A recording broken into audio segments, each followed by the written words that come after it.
হরিদাস ঠাকুর তিনি কি ব্রাহ্মণ হয়েছিলেন? পৈতে কান্দে নিয়েছেন, 3 লক্ষ হরিনাম জপ করেছিলেন হরিদাস ঠাকুর। মহাপ্রভুর প্রিয় ভক্ত ছিলেন।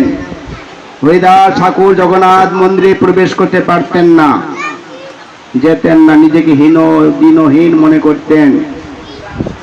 মহাপ্রভু বললেন, তুমি সমুদ্রের কাছে থাকো আর জগন্নাথ মন্দিরের চক্র দর্শন করে নিজেকে পবিত্র অনুভব করবে। তিনি কি করতেন? ফাঁকা জায়গায় থাকতেন, রোদ্রে তার গা পুড়তো, মাথা পুড়তো, অনুভব করতেন না। একদিন মহাপ্রভু কি করলেন? দাঁতন মাজতে দেখলেন হরিদাস ঠাকুর রৌদ্রের মধ্যে ভগবানের নাম জপ করছে। দাঁতনটা কি করলেন? গেড়ে দিলেন হরিদাস ঠাকুর। গেড়ে দিলেন, এই দাঁতনটা বড় হতে হতে হতে সিদ্ধ বকুলের নাম পরিণত হলেন। হরিদাস ঠাকুরকে ছায়া দান করলেন। এখনো সেই বৃক্ষটি আছে। সুতনবু আমার সঙ্গে গিয়েছিল, দেখেছে মনে হচ্ছে সিদ্ধ বকুল, দেখেই মনে হয় সিদ্ধ বকুল। দেখেছেন আপনারা যারা গিয়েছেন তীর্থে? এই হচ্ছে মহাপ্রভুর ভক্তের সেবা, বুঝছেন? এবং কি করলেন? মহাপ্রভু বললেন, হরিদাস চিন্তা করবে না, দারু ব্রহ্ম জগন্নাথ মন্দিরে থাকলেন, আর সচল জগন্নাথ মহাপ্রভু হরিদাস ঠাকুরের জন্য প্রতিদিন প্রসাদ নিয়ে আসতেন। জয় মহাপ্রভু কি, হরিদাস ঠাকুর কি। দেখেছেন ভগবান ভক্তের জন্য কি আনছে? প্রসাদ আনছেন, দর্শন দিচ্ছেন। যেই গৌর সেই কৃষ্ণ সেই জগন্নাথ। এক জগন্নাথ মন্দিরে বসে আছে, আরেক জগন্নাথ ভক্তের জন্য প্রসাদ বহন করছে। 3 লক্ষ হরিনাম করেছেন, বুঝতে পেরেছেন তো? কিন্তু গায়ত্রী জপ করেনি, কোন শাস্ত্রেই নেই গায়ত্রী না করলে ভগবত ধামে যেতে পারবে না, এমন শব্দ আমাদের শাস্ত্রে নেই।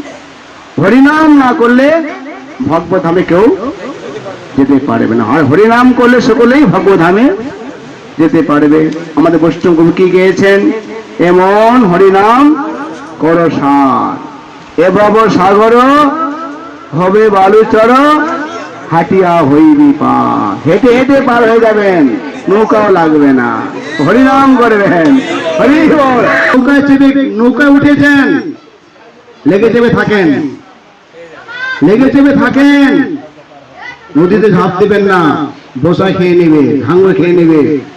এই হরিনামের নৌকা, স্কুলের নৌকায় উঠেছেন, লেগে চেপে থাকেন। একদিন না একদিন হরে কৃষ্ণ নৌকা, প্রভুপাদের নৌকা গোলক বৃন্দাবনের কিনারে পৌঁছে যাবে। দুশ্চিন্তা করার কিছু নেই, পৌঁছে যাবে। মাছ পথে ঝাঁপ দিবেন না, তাহলে একদম ভাঙড় সেই জলদন্ত অনেক আছে, লেগে চেপে থাকুন। কি করলেন? এই মহাপ্রভু প্রতিদিন হরিদাস ঠাকুরকে দর্শন দান করতেন, প্রসাদ দিতেন। একদিন মহাপ্রভু বললেন হরিদাস ঠাকুরকে, হরিদাস বর প্রার্থনা করো, কি বর চাও? ভগবান বর দিয়ে ভক্তকে, ভক্তের ভক্তিতে ভগবান খুব প্রীত। হরিদাস ঠাকুর বলছে, হে প্রভু আমি কি বর প্রার্থনা করব? 2টি বর আমাকে দান করো। এটা বলাও কঠিন, তবু বলতে চাই, হরিদাস কত মনোভাব। 2টি বর প্রার্থনা আমি চাই। কি বর? আমি যে তোমাকে দর্শন করতে করতে আমার দেহ ত্যাগ করতে পারি, তোমার বিরহ আমি সহ্য করতে পারবো না, তুমি ভগবান। কি করলেন মহাপ্রভু? হরিদাস ঠাকুরকে নিজে হাতে সমাধি দান করলেন। মহাপ্রভু ভিক্ষা করলেন হরিদাস ঠাকুরের জন্য সে আনন্দ বাজারে। নিজে মহাপ্রভু আঁচল নিয়ে গেলেন, সন্ন্যাস বস্ত্র নিয়ে। তখন সেই স্বরূপ দামোদর, রামানন্দ, অন্যান্য ভক্ত বলছে, না না না, মহাপ্রভু এই কাজ করবেন কেন? বলছে, না না আমরা বহন করবো প্রসাদ গুলো।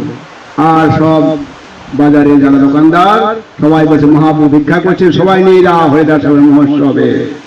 বিশাল উৎসব করলেন। হরিদাস বাবু বললেন আমি তোমার সামনে হত্যা করতে চাই।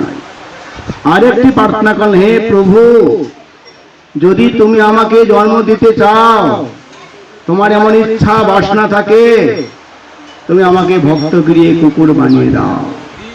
প্রার্থনা করবো কেউ, আমাকে গোলকে দাও, বৃন্দাবনে দাও, ব্রহ্মা বানিয়ে দাও, টাকা দাও, পয়সা দাও। কি বললেন? আমাকে কুকুর বানিয়ে দাও, আমি যে তোমার ভক্তি উচ্ছিষ্ট খেয়ে আমার ওই জীবনটা কাটাতে পারি প্রভু। এই ভক্তের প্রার্থনা। জন্মে যদি জন্ম তুমি দান করো, ব্রহ্ম বহির্মুখ আমার আশা নেই, তুমি ভক্তি গৃহে কুকুর আমাকে জন্মদান করো। মহা বলে, হে হরিদাস, তুমি কেন এত হীন মনে করছো? তুমি তো হীন নও, তোমার সঙ্গ লাভ করে আমি পবিত্র হয়েছি। হরিদাস, এই বর তোমাকে দিতে চাই না, এই বর দিতে চাই। হরিদাস, তোমার নাম যে করবে, তোমাকে যে শ্রদ্ধা করবে, তার হৃদয়ে কৃষ্ণ প্রেম প্রাপ্ত হয়ে যাবে, সে কৃষ্ণ প্রেম লাভ করবে। দেখেছেন মহাপ্রভু কি বললেন? ভক্ত চাইলেন আমাকে ভক্তের কুকুর বানিয়ে দাও। আর মহাপ্রভু বর কি দিলেন? তোমার নাম যে করবে, তোমাকে স্মরণ করবে, তারই কৃষ্ণ প্রেম লাভ হবে। তাই আমাদের বৈষ্ণব কি করে? জয় নামাতে হরিদাস ঠাকুর কি জয়।